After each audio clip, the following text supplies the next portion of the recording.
The last election was simple. You had the choice of the Constitution or the criminal. And for some reason, they took the criminal. So they shouldn't be surprised at what they're getting. He's a convicted sex offender.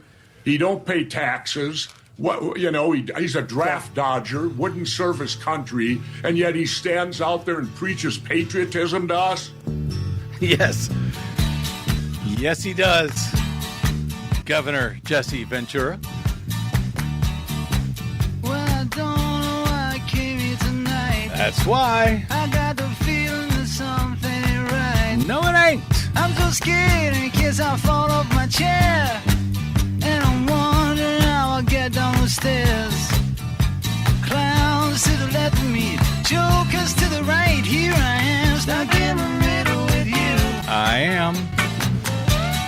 From Pacifica Radio in Los Angeles, this is the BradCast, as heard on KPFK, 90.7 FM in LA, 98.7 in Santa Barbara, 93.7 in San Diego, 99.5 FM in Ridgecrest and China Lake. Also in California, in Red Bluff and Redding on KFOI and Round Mountains KKRN. Up in Oregon on the Central Coast on KYAQ, Cottage Grove's KSO, Eugene's KEPW, Lancaster, Pennsylvania's W News, Maui, Hawaii's KAKU, and Columbus, Ohio on WGRN, Palinville, New York's WLPP, Rochester, New York's WRFZ, down in New Orleans on WHIV, out in Gallup, New Mexico on KNIZ, Concord, New Hampshire's WNHN, Fayetteville, Arkansas's KPSQ, in Seattle on KODX, Richmond, Virginia's WRWK, Fairmont, West Virginia's WEFR, Janesville, Wisconsin's WADR, and Minneapolis, St. Paul's AM 950 KTNF.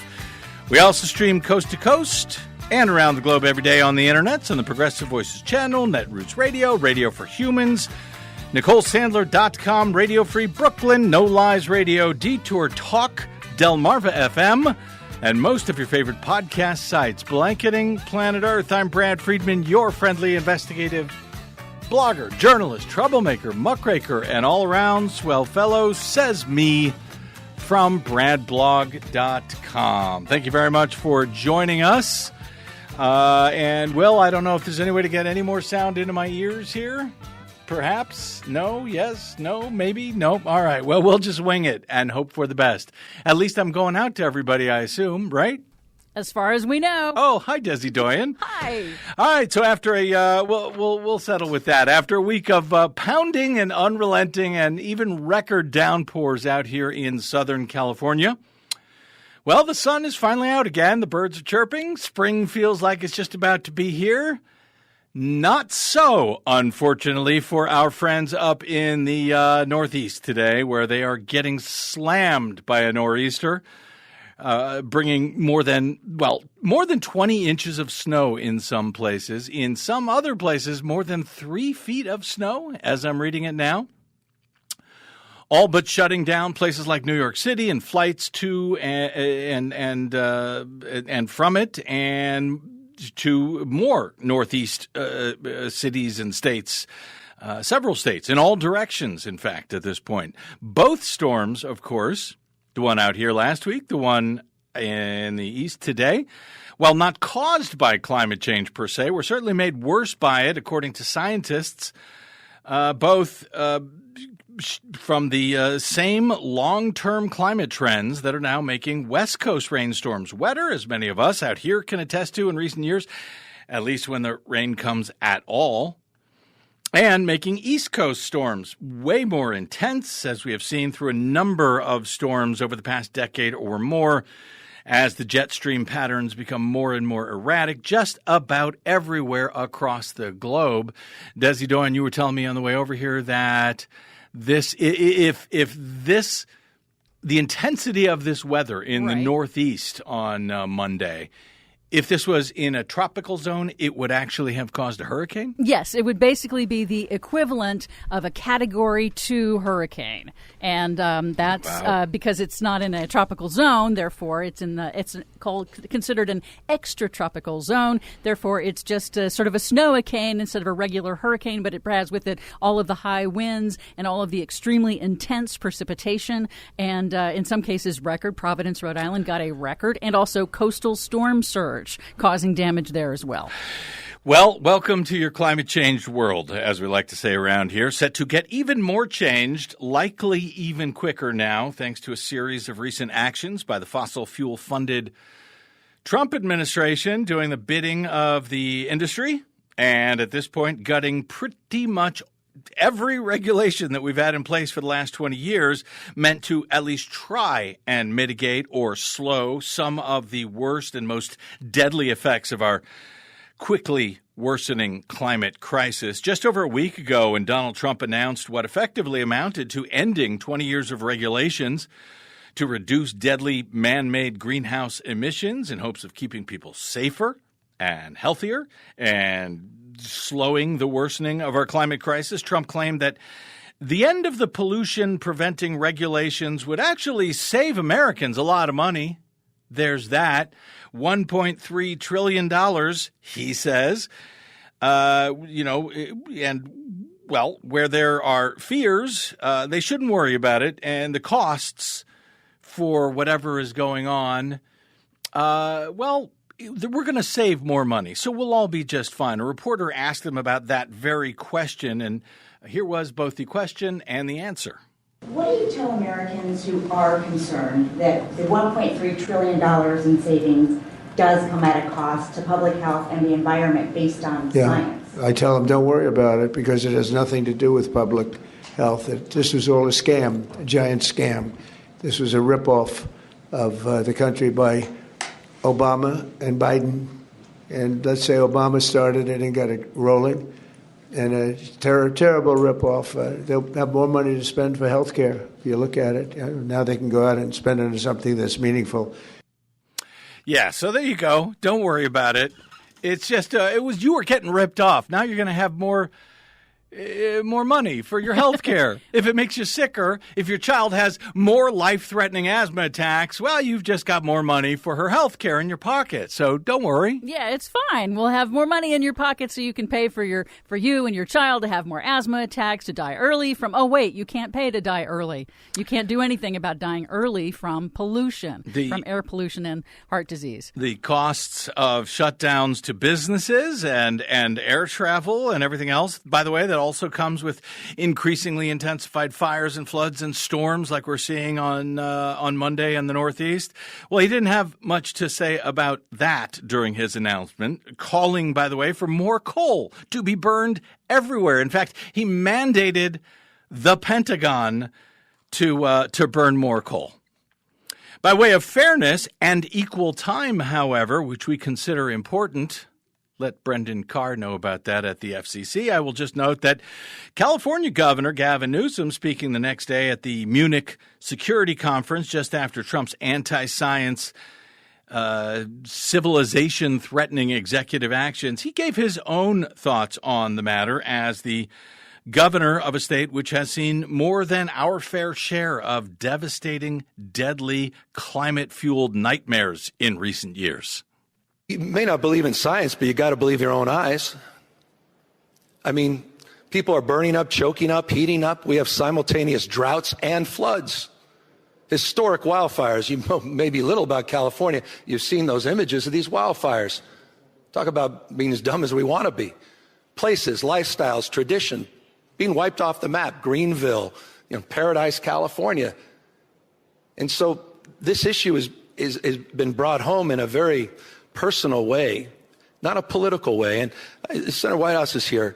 He's also someone that deeply understands that climate risk is financial risk. It's becoming uninsurable. This is an economic issue, not just a moral issue. It's not just a competitiveness issue. And so it's incredibly important that we talk in those terms to address some of the political dynamics. But it's, again, something we're on the other side in California. It's a big blue state, but also has more Republicans than most Republican states. And we have long moved beyond the partisanship on this issue because there is no Republican thermometer, there's no Democratic thermometer. There's just reality. And people in my state have been mugged by reality. Those that have been in denial understand that we're on the other side of the debate. Mugged by reality. Yes, we have, in fact, been. But anyway, hopefully this week's record blizzard on the East Coast makes it a good day to curl up and listen to the radio, presuming you folks still have power and heat amid the storm out there with widespread life-threatening power outages reported. But again, don't worry, nothing to worry about, says the President of the United States. I'm assuming you have more money in your pocket now for your health care or for your funeral. Take your pick. So all is well. More on this week's Nor'easter, I suspect, on our Green News Report with Desi Doyen on tomorrow's BradCast, no doubt. Yep. It has been several weeks since we've been able to open up the phones to listeners in our, once again, live sunny California, Southern California listening area, or folks listening live anywhere across the globe via our kpfk.org live web stream. Our phone number today will, as always, be 818-985-5735 if you'd like to ring in on any particular story that I hope to get to today, or any other that you think we should be covering, 818-985-KPFK. I will note that you do need to hit button number 1 in order to join me on the air. Oh, that's better, Will. Thank you. Or even better, since we are in the middle of our winter 2016 fund drive here at my flagship station in L.A., KPFK, you can hit button number 2 when you call in to make a donation of any size you can afford to help us stay on your public airwaves and to help contribute and continue to produce this program for distribution around the country and the world. That's what your support at KPFK does. If you're listening later on one of our many excellent affiliate stations, please consider supporting that station as well, as most of our affiliates are non-commercial, public, and community stations that, like KPFK, desperately need your support to continue serving the public over our public airwaves. If you're listening via podcast or any other way, of course, you can also go to kpfk.org. org. You can make your donation there, and you can pick out one of our many fantastic thank you gifts in return. No matter how you do it, please do it, and please tell them that you're a BradCast listener and that I sent you. Thank you. Opening up our phone lines to listeners, of course, is also helping to serve our public interest obligations over the public airwaves, which, as listeners know, I take very seriously. And to that end, on Friday, Donald Trump's chairman of the Federal Communications Commission offered a tip on how broadcast stations, presumably like ours, might help to better serve those public interest obligations, as he described them in a press release in which he noted that the FCC was urging broadcasters to join a, quote, Pledge America campaign. That Carr, Trump's FCC chair, has established to support President Trump's, quote, Salute to America 250 project. Says Carr in the release, quote, I am inviting broadcasters to pledge to air programming in their local markets in support of this historic national nonpartisan celebration. He said, asking broadcast media outlets to, quote, air patriotic pro-America programming in support of America's 250th birthday. That in advance of the 250th anniversary of the signing of the Declaration of Independence on the upcoming July 4th holiday. Now, while I hope to talk more on the show later this week about Carr's very gentle request that broadcasters sign on to this loyalty pledge to Trump's FCC, I will note for now that his Friday press release calls for programming that promotes civic education. Okay, that's good. And our shared American history. Okay, that's good. Cool. We do that every day on the BradCast. With Carr going on to note, quote, this type of programming is more relevant than ever. as surveys show that civics education is in rapid decline, and classic programming such as Schoolhouse Rock is now only found online, said Brendan Carr. Great point, Mr. Carr. We should air more programming just like that, just like Schoolhouse Rock. So to ensure that we meet our public interest obligations today on our public airwaves, here's a short, very patriotic clip, just as he's asking for, this one from a classic Schoolhouse Rock program about the founding of our country. They wanted no more mothering land. They knew the time had come for them to take command. It's very clear you're being unfair, King. No matter what you say, we won't obey. Gonna hold a revolution now, King, and we're gonna run it all away with no more King. We're gonna elect a president. No more King. He's gonna do what the people want. No more King. We're gonna run things our way. No more King. Nobody's gonna tell us what to do. Rocking and a rolling, slishing and a splashing over the horizon. What can it be? Looks like it's going to be a free country.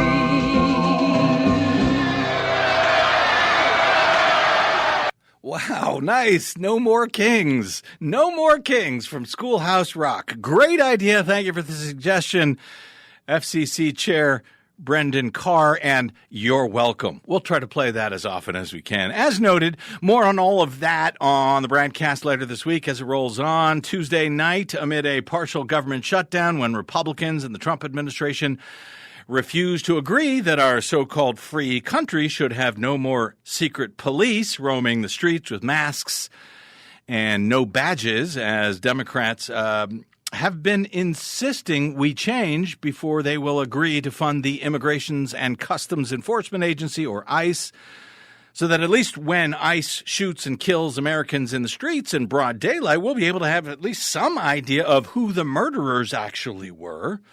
Amid all of that, on Tuesday night, Donald Trump will give his first official State of the Union address in his second term to a joint session of Congress, or whoever happens to show up for it. We will, of course, have full coverage of that as well.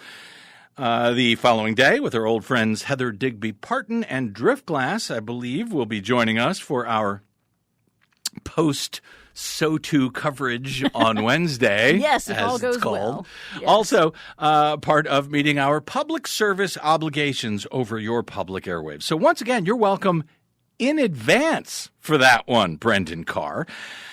So how do you think that is going to go this week? How's the State of the Union going to go for Donald Trump, as his approval ratings are now at all-time lows, not just for him, but for low for compared to any president in American history, even compared to Donald Trump in his first term? Want to ring in with your thoughts on that? I'd love to hear them. I will be opening up the phones, as I noted, shortly, 818-985-5735 if you want to line up right now. And in other news, which suggests Schoolhouse Rock may have actually had it wrong, though we actually do now have kings in this country after all, in the U.S., or at least one self-appointed king who thinks, and with good reason, that he's above the law, unlike the rest of us. Well, a federal judge on Monday permanently barred the release of special counsel Jack Smith's investigation into Donald Trump's unlawful theft of thousands of highly classified national security documents that he took when he was voted out of office the first time, that resulted in the charges once seen as the most perilous of the 4 different criminal felony cases that the disgraced president and 34-time convicted felon and adjudicated sex assaulter had faced before his second term. U.S. District Judge Eileen Cannon, who was nominated to a lifetime position on the federal bench by Donald Trump, who is she is also, I should argue, now angling for a U.S. Supreme Court seat, likely to open up soon. Well, she granted a request from Donald Trump himself to keep under wraps the taxpayer-funded report on the taxpayer-funded criminal investigation, finding that, yes, Trump unlawfully stored sensitive documents at his Mar-a-Lago estate after he left the White House and refused repeated, very polite requests and threats of criminal indictment in refusing to return those documents to the federal government. Special counsel Jack Smith and his team produced a 2-volume report on the classified documents investigation and a separate probe into Trump's efforts to steal the 2020 presidential election from the American people after he lost that one to Joe Biden. Both investigations produced indictments that were ultimately abandoned by Smith's team after Trump's November 24 election win, in light of long-standing Justice Department legal opinions that say sitting presidents cannot face federal prosecution. A ridiculous opinion from the DOJ, by the way. And, of course, the more recent invention out of whole cloth by Donald Trump's corrupted Supreme Court that ginned up a so-called presidential immunity doctrine, which is found nowhere in the Constitution or the rule of law, stating that presidents are allowed to violate just about any criminal law they damned well please, and there is not a thing that anybody can do about it when he does so. That, according to his corrupt Supreme Court. Take that, Schoolhouse Rock. No more kings? Well, no wonder they stopped making those things in the 1970s, I guess. Trump's corrupted Attorney General Pam Bondi had already determined that Jack Smith's report on Trump's crimes at Mar-a-Lago was, quote, privileged and confidential and should not be released outside the Justice Department, according to court papers. Sure. The corrupt Judge Cannon's order, however, blocking the release now also applies even to Attorney General Pam Bondi's successors at the Justice Department, just to make sure, or at least to try to make sure, that no one can ever see the taxpayer-funded details from the taxpayer-funded criminal investigation of one of the most heinous, outrageously, brazenly criminal acts ever known to have been carried out by a president of the United States. I'm sorry, ever known to have been alleged to have been carried out by a president of the United States. We spent years investigating this and writing up this report and indicting the man, which we had to dismiss, but now we're not even allowed to see what the basis was for that indictment. And future AGs are also barred from releasing it, right? Did I understand that correctly? You did understand that correctly, although there are a bunch of folks who feel otherwise about this. Okay. Chioma Chuk-Woo, the executive director of American Oversight, one of the First Amendment groups and watchdog organizations pressing for the release of the report, he said, it, quote, that they will continue using every tool available to force this information into the open and to defend the public's right to the truth through the release of this report. Scott Wilkins, senior counsel over at the Knight First Amendment Institute at Columbia University, said, quote, there is no legitimate basis for its continued suppression. He said Judge Cannon's decision to permanently block the release of this extraordinarily significant report is impossible to square with the First Amendment and the common law. Wow. So it sure does seem like they're fighting so very, very, very hard to make sure that this report never, ever sees the light of day. I wonder why they would do such a thing. Why would they do that? Yes, exactly. Well, we will get to that momentarily here, I promise. The first volume of Smith's report on Trump, his attempt to steal the 2020 election, that was released last year for some reason, shortly before Trump returned to the White House. It's only the other one that was blocked for some reason. Jack Smith has defended his decision to bring the charges. He says he believes that they would, in fact, have resulted in a conviction in both cases had voters not elected Trump in 2024. Though Smith was barred by Judge Cannon himself. He was barred from discussing the stolen documents case. He can discuss the other one just fine, and he did recently in Congress in open testimony. But when it comes to those stolen documents, nope, he can't even discuss them.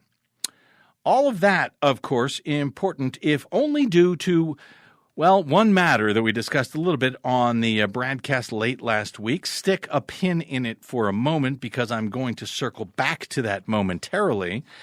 In, yes, Related news last week, British authorities arrested Andrew Mountbatten Windsor, the Andrew formerly known as Prince, for his involvement with Donald Trump's years-long best friend and child sex trafficker, Jeffrey Epstein.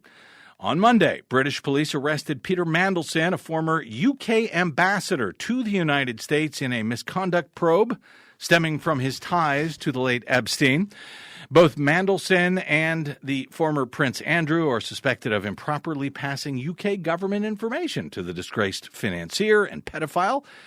And the high-profile British arrests are some of the most dramatic fallout from the trove of more than 3 million pages so far of Epstein-related documents released last month by the U.S. Justice Department, which says there are no more documents to be released. We'll see about that in a moment.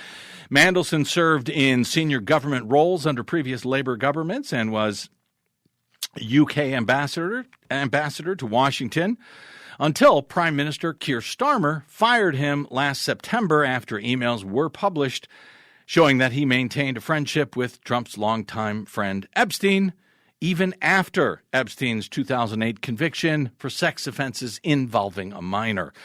The files released in January contained even more explosive revelations about Mandelson's ties to Epstein, whom he once called, quote, my best pal. They were besties, just like Donald Trump and Epstein.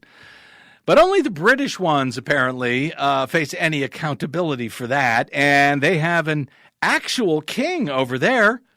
Got any thoughts on that? 818-985-5735.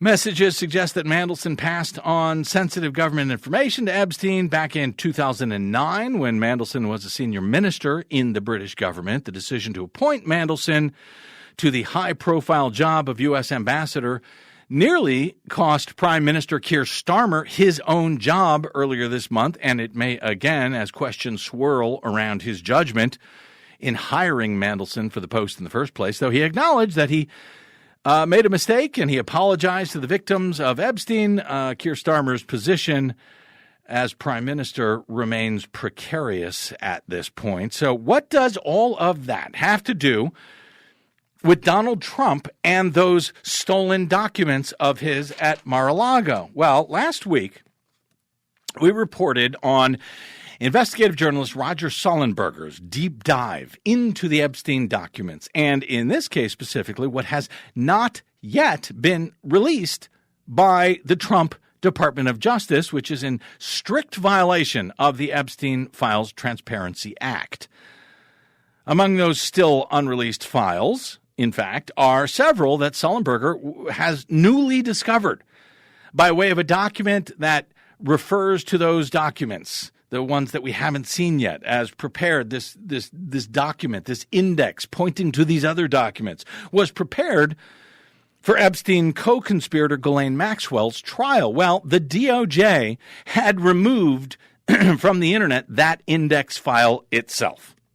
I guess they realized, hey, this is pointing to documents that we should release, but we don't want to release. So we better take this first document down. Well, they took it down from the DOJ website, but Sullenberger, he noticed that it had been taken down, and he found a copy of it at the Internet Archives in the Wayback Machine to prove that it was there.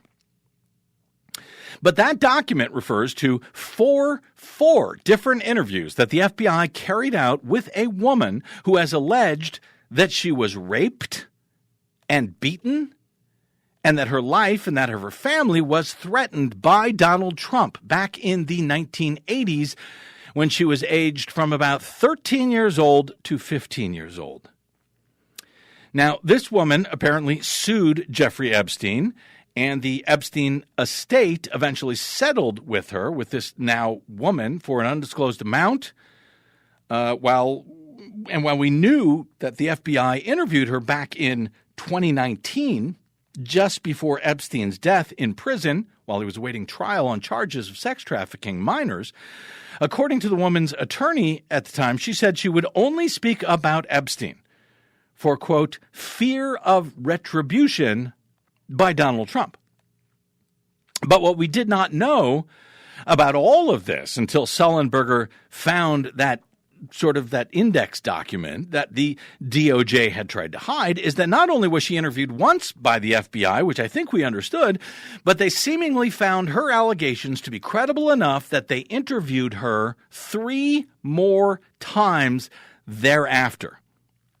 And 2 of those interviews were just days before Epstein would be found dead in his jail cell. And 3 of those 4 interviews with the woman are also shown as having included separate FBI interview notes about those interviews. So all of those documents, all of them, should be part of the files that have been released to the public by the FBI and the DOJ, but none of those have. None of those interviews with this woman who claims she was raped and abused by Donald Trump when she was 13 years old, none of those documents have been released, which is a strict violation of the law. So again, it's good to be king, isn't it? Now, as Sullenberger asked in one of his reports on this last week, quote, why didn't Trump's DOJ release all of the victims' FBI interviews? Why would the DOJ be fine with Ghislaine Maxwell's attorneys holding on to those records while apparently denying them to the American public in defiance of the law? The DOJ, he says, should release those interviews to the public, an act that would, coincidentally, considerably weaken the hand that we now know Ghislaine Maxwell perhaps uniquely holds over the President of the United States.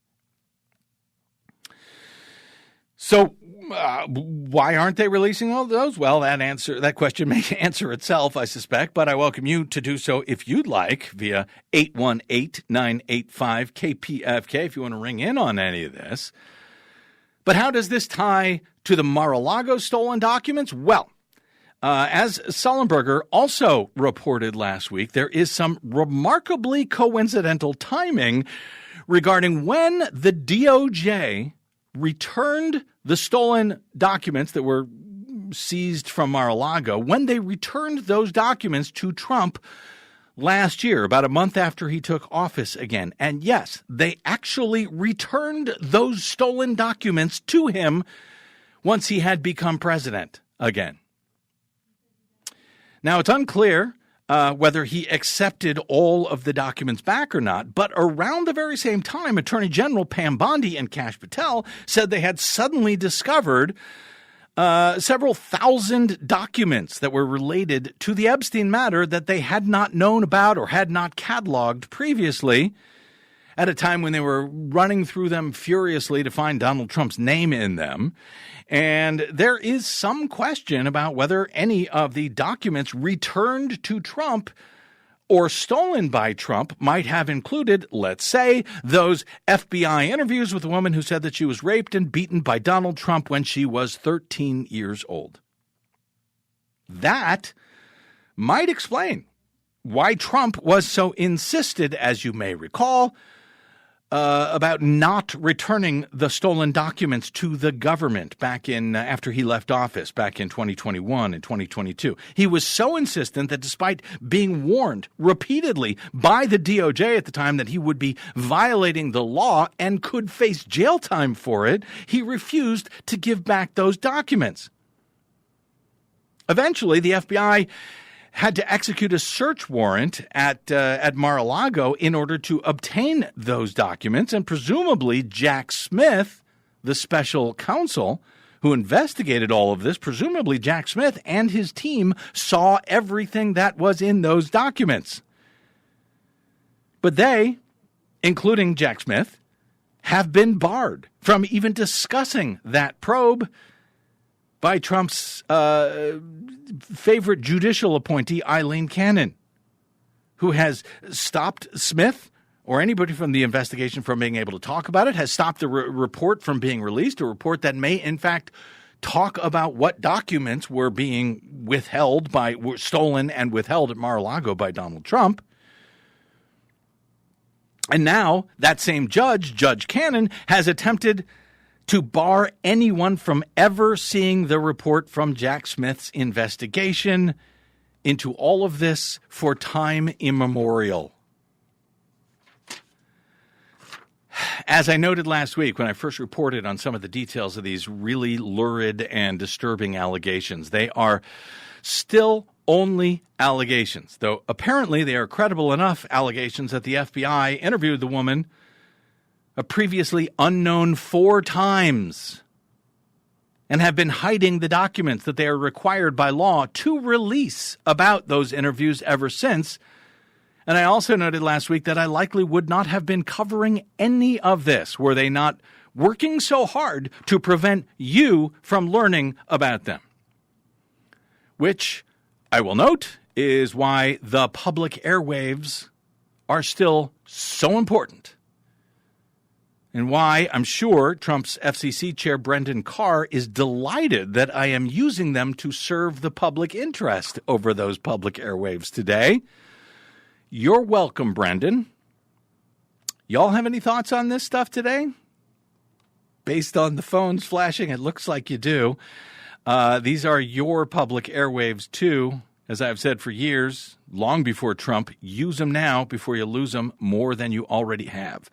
818-985-5735 is our phone number. Hit button number 1 to speak with us on air, or button number 2 to help KPFK help our airwaves stay in the public interest, not controlled by corporations with financial matters before Trump's FCC, even as, yes, we are clearly serving the public interest today. 818-985-5735. That's 818-985-KPFK. Your calls and maybe more news as time allows is next on the BradCast. I'm Brad Friedman.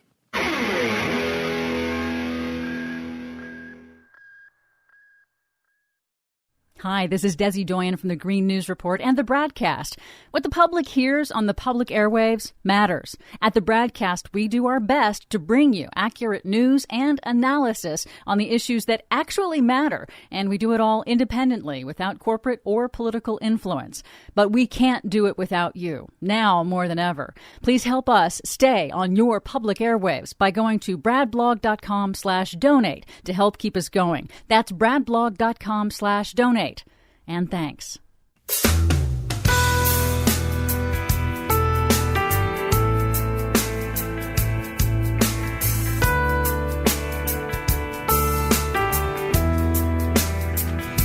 It's good to be king, just for a while. To be there in velvet, yeah, to give them a smile. Yeah, it is good. It's good to get high. Welcome back to the BradCast. Brad Friedman from bradblog.com. Well, it looks like a lot of you want to ring in on this for some reason. 818-985-5735 is our phone number. Let's get right to you in that case. Let's go to David in Thousand Oaks. Hey, David, welcome to the BradCast, sir. What's on your mind today? Thank you. I kind of lost my train of thought because I haven't heard these revelations. You just... It's because I blew your mind. I understand, David. You were calling it about Schoolhouse Rock, Desi tells me on the collared screen. Yeah. Yeah, well, there used to be a thing called PBS. Yep. And Still and is. Still is. Yeah, you've heard of them, possibly. Yeah. But they helped to fund it was Schoolhouse Rock, and I think it was kind of like it was a relative of Sesame Street. Anyway, they had a song about numbers, and for kids learning how to do multiplication or what have you. Okay. Anyway, there's one in particular that I kind of liked, and I'd like to dedicate it to Donald Trump. Yeah. And it's the episode that they called "Zero is My Hero." Oh yeah, I can't remember that. And he was like a superhero. Or something like with a zero on his chest. Yeah. Okay. In a cape and everything. Actually, I'm too old for Sesame Street and all that jazz. But my kids liked it. Yeah, I see it here, and actually, I don't know, Zero the Hero, I don't know if it was actually Schoolhouse Rock or not, but there is something called Zero the Hero, and I suppose if anybody is a zero and yet still somehow regarded as a hero these days, it would be Donald Trump. So we will look into that. Thank you for that suggestion, David. Much appreciated, sir. Can I make one more comment? Very quickly. Real fast. Yeah. The money that I saved from the deregulation yeah. and the gutting of the EPA, I was able to buy a generator for the days when my power goes out during fire season. Yeah. You'll need it, and a good truck, and keep plenty of gas in it so that you can get the hell away in a matter of seconds next time it's needed. Thanks, David. I appreciate the call, sir. 818-985-5735 is our phone number. And let me go to, by the way, there's is this your question, me, or a caller? Could a future president release the Jack Smith? That was my question. My question was, hey, so with the Pam Bondi, with Eileen Cannon forbidding the release of the Jack Smith report, including to future AGs, well, gosh, now that the U.S. Supreme Court right-wing supermajority gave future presidents and the current president immunity for presidential acts. Yeah. Well, gosh, maybe a future president could go ahead and just release that report. Oh, yeah. Any future president can do anything they want, even as, the Trump lawyers argued at the Supreme Court. They could send SEAL Team 6 out to assassinate their political foes, and there would be nothing you could do about it. It's completely lawful for a president to do that, according to this Supreme Court. So, this president could come in and say, look, here's the documents. Here's the Jack Smith report. I'm releasing it. I know the court said I couldn't, but I'm doing it anyway. Oh, well. I wonder if that would be a good campaign thing for somebody running for president to say. I don't know. I will release that. Yeah, well, sure. 818-985-KPFK. Let's go to Ken in Long Beach. Hey, Ken, welcome to your public airwaves. This is the BradCast. How may I serve you, sir? You mentioned earlier that it's ironic that in England, when they actually have a king, that people are actually being brought to prosecution for their involvement in the debacle. Yeah. Nobody's answering for anything. Well, the difference is they have a king. We have a mob boss. We have a mob boss instead of a king. There you go. Well put. It's really pathetic. I hate to say it, but you're absolutely right. It's embarrassing. 818-985-5735. Was it Julian Sanchez who said that, last week when they had taken in the former Prince Andrew, that we have less accountability than the royals do at this point. Yes, pretty much everywhere in Europe there is accountability for top officials who had associations with Epstein. Now, there are a few people who are, I guess you consider them elites in the legal industry. There was one top person at one of the big law firms who she ended up resigning because of her interactions with Epstein after he was arrested. Yeah, but the police have not been convicted. knocking on her door. No, I mean, she just resigned. That was it. Yeah, Andrew was arrested, and this other guy today, the UK ambassador to the US, he was arrested. Where are those arrests in this country?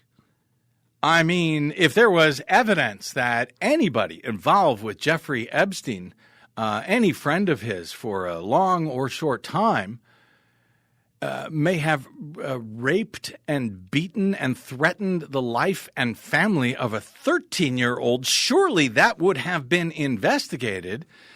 And if there were a law that said all of the related documents must be released to the public, surely we would see evidence of that investigation, of an allegation apparently credible enough that the FBI interviewed that woman 4 times. We would see that, right?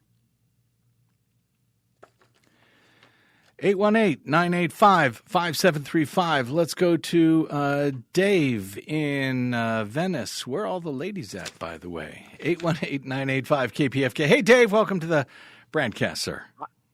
Well, thank you, Brad. But when I lose my train of thought, I go back to saying, appealing for everybody to please support the programs here, the programming on KPFK. We need your help, and everybody should pitch in to help them reach their goals. So please help. Thank you. If you got the money, and if you like what you're hearing, these kind of discussions, then please help and donate. And now I just wanted to say... And let me, Dave, hang on one second, Dave. Let me just say, let me thank you for underscoring that point. And since the BradCast is syndicated around the country and the world to dozens of other stations, let me just underscore what Dave said. All of us, all of the stations essentially that are serving the public, that are community radio stations, public radio stations, we need your support. If you haven't figured out that this is not a drill by now, if you haven't seen what Brendan Carr of the FCC has been doing to CBS and to guys like Jimmy Kimmel and Stephen Colbert and the threats that he is making. If you have not seen that and understood what that means, let me make it clear to you. This is what it means. Stations like this one, other stations around the country who are supported by we the people need that support now more than ever. And I don't want to make this into a fun drive pitch. We do plenty of those, but I want people to understand this is not a drill. This is for real. Thank you, Dave, for underscoring that. But the real point you called in about was? Okay, since all the files have not been released regarding the Jeffrey Epstein affair by the DOJ, we can actually speculate on all the things that could have been in those files. Sure. And one of the things that I've been noticing is that Trump owned the property, if you want to call it that, or the product of the Miss Teen USA yes, that's right. Pageant. And in the past, we've heard reports about him playfully going into the dressing rooms of the well, these pageants were on, you know. He bragged about it. He did it himself. He said that I would burst into the rooms. Yeah. Yes, he did. And so we can... we need somebody out there, investigative reporter, to dig further and find out what went on there. Yep. The digging shall continue, I suspect, but it is made hard and difficult by the fact that the most powerful man, not just in this country, but in the world, has some concerns here and has been given a get-out-of-jail-free ticket for life, or at least while he's serving as president. Nonetheless, there are a lot of intrepid folks out there digging in to exactly that. Thanks, Dave. I appreciate the call, sir. 818, did I do it right? 818-985-5735. Let me go to Dion in Los Angeles. Hey, Dion, welcome to the BradCast. Oh, there you go. Hey, is this Dion? Dion, yes. Hi. Thank you very much for taking my call. Sure. Who would have ever thought that in 2026 we would have guardians of the pedophile in and around the White House? Yeah. Whatever is done in the dark, as we've all been told, eventually comes to the light. Does it? There's so much deep darkness, it appears, with so many countries that Jeffrey Epstein had ties with, and so much money. We recall Donald Trump sent $1 billion to Jeffrey Epstein. Yep. Wire transfers. Well, actually, I don't know that. I believe you, but I don't know that he sent $1 billion to Jeffrey Epstein. I know other people did. There were wire transfers. There were banking wire transfers. Okay. I'm just saying I don't know about the ones regarding Donald Trump and Jeffrey Epstein for $1 billion. I'm unaware of those. So there was a significant amount of money. Yeah. That was released by another news media that was talked about. Okay. But what I'm mostly concerned about is we need to have the ACLU sue this judge who has essentially tried to cover up for life this information. Yeah. It needs to be adjudicated. Well, and it is being adjudicated, as I understand it. That's what those First Amendment groups are doing, trying to sue to get those documents released. It sounds like Eileen Cannon has rejected that. It'll go up, I presume, to an appellate court thereafter. I suspect it will find its way up to the Supreme Court. How it does there on Donald Trump's corrupted Supreme Court is a matter we can only speculate about at this point. But yeah, I think this fight is going to continue, and it's really interesting that he can't be thrown in jail, presumably for that anymore, because it was done in service of while he was president or something. He enjoys presidential immunity, and yet he sure is fighting tooth and nail not to have that information released, isn't he? Well, tooth and nail is right. So we know something is there. It does seem like it. Thank you, Dion. I really appreciate the call. 818-985-KPFK. Let me go to Bill in Santa Monica. Hey, Bill, welcome to the BradCast. Thank you, Brett. I just wondered, last week, did you know that he tried to do it in his first term, too? During his first term, he flew into Baghdad. And last week, he said he wants to nominate himself for the Medal of Honor. He doesn't even know the correct name. He keeps calling it the Congressional Medal of Honor, but it's the Medal of Honor. And he starts out, and this is a quote, "I was very brave." What was he brave for? Flying into Iraq? That's what he said. That's not BS. It's not, they're not playing it much on the news, but you can find it online. Oh, I'm sure. I have no doubt. I mean, I don't know that he went there, but I have no doubt that if he did go in there, he would talk how brave it was of him to fly in the most protected airplane in the world with the best security team in the world. 20 years after the war ended there. Other than that, sure, he's very brave. We'll nominate him for something. The thing is, but first he keeps calling it the Congressional Medal of Honor. Yeah. And the other thing is that you have to get that in combat. And they tried to give it to Harry Truman in the early 70s because of his service during World War I, and he turned it down and said, I didn't deserve it. I mean, he was in combat. He was an artillery captain.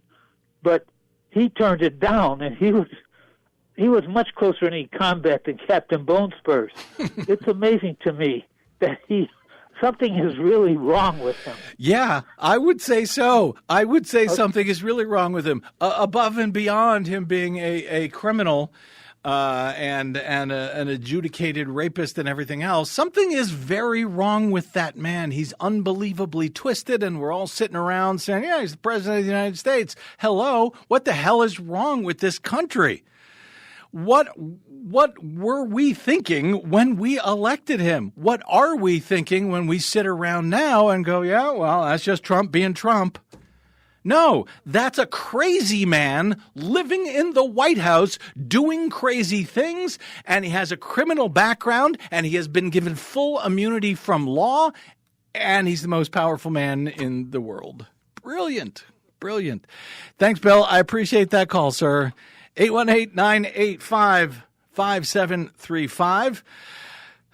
Let's go to Peter in Santa Monica. Hey, Peter, welcome to the BradCast. Yeah, hi. Hi. You just got real loud. I'm sorry.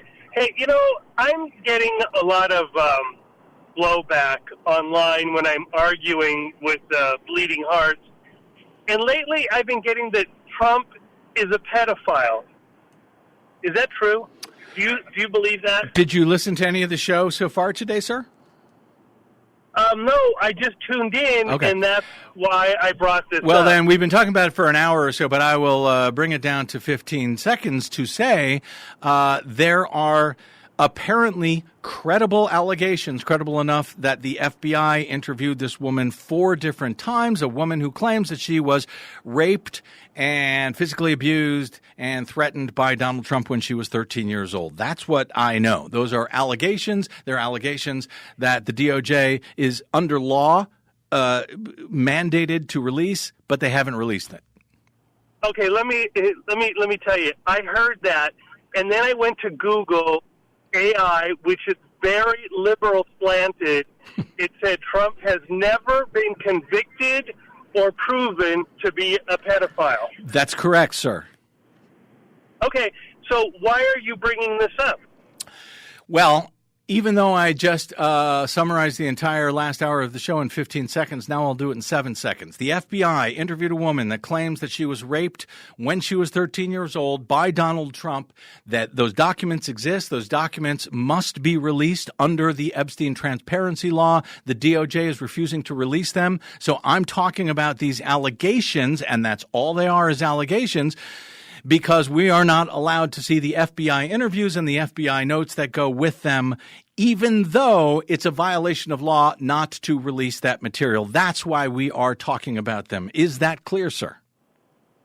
You forgot to mention that she tried to sue him in court, and then she backed out at the last minute. Mm-hmm.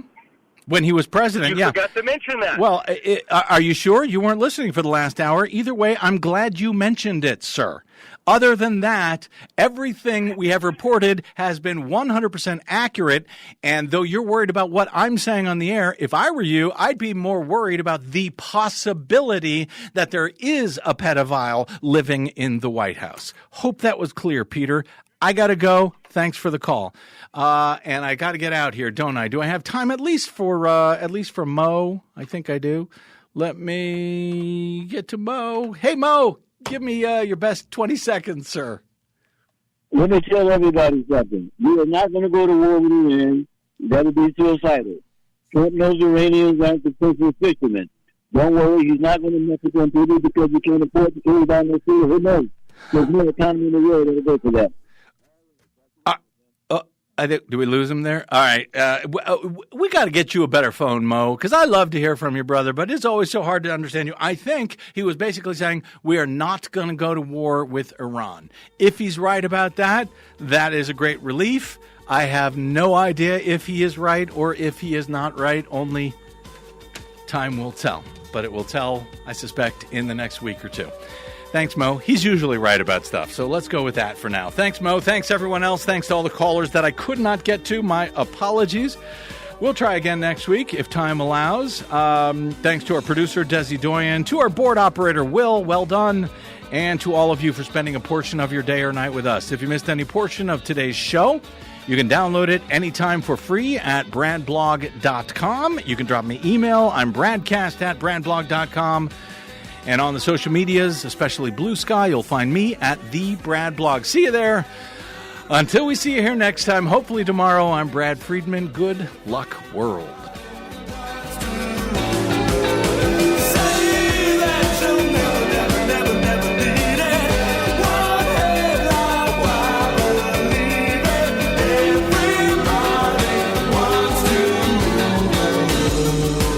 You're listening to the BradCast. We are 100% listener supported, thanks to listeners like you who drop by bradblog.com/donate. I'm Rick Smith, and this is Labor History in 2.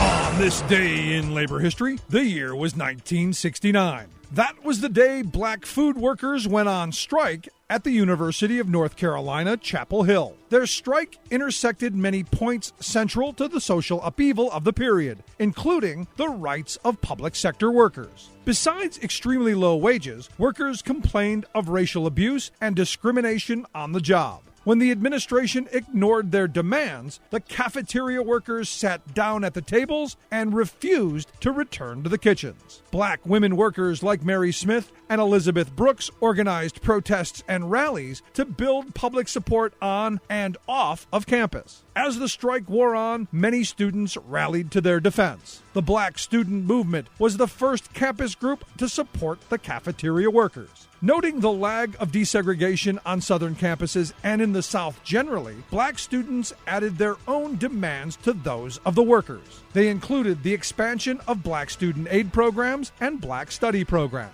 Clashes escalated between students at Lenoir Hall a few weeks later when opposing white students attacked integrated groups of students sympathetic to the strike, forcing the closure of the cafeteria hall. Governor Robert Scott ordered the National Guard on standby. Finally, the workers formed a union and won many of their demands. This benefited 5,000 other state employees as well. But a month later, the University of North Carolina administration betrayed them by contracting out the food service. Many were laid off or fired for union activities. By the end of the year, the now AFSCME organized workforce struck again over many of the same issues.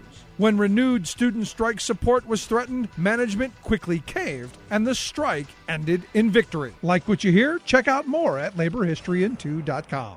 Hi, I'm Tom Hartman, host of the Tom Hartman Program. 3 hours a day, 5 days a week, we dissect the top issues of the day with sharp debates and some of the best callers in radio. And now you can check out the Tom Hartman Program on the Progressive Voices channel, available on one of the biggest mobile platforms in the world, TuneIn. Just look for the Progressive Voices channel on TuneIn and stay connected at home, in the car, and anywhere you go. That's the Progressive Voices channel on TuneIn.com and TuneIn mobile apps for the Tom Hartman Program.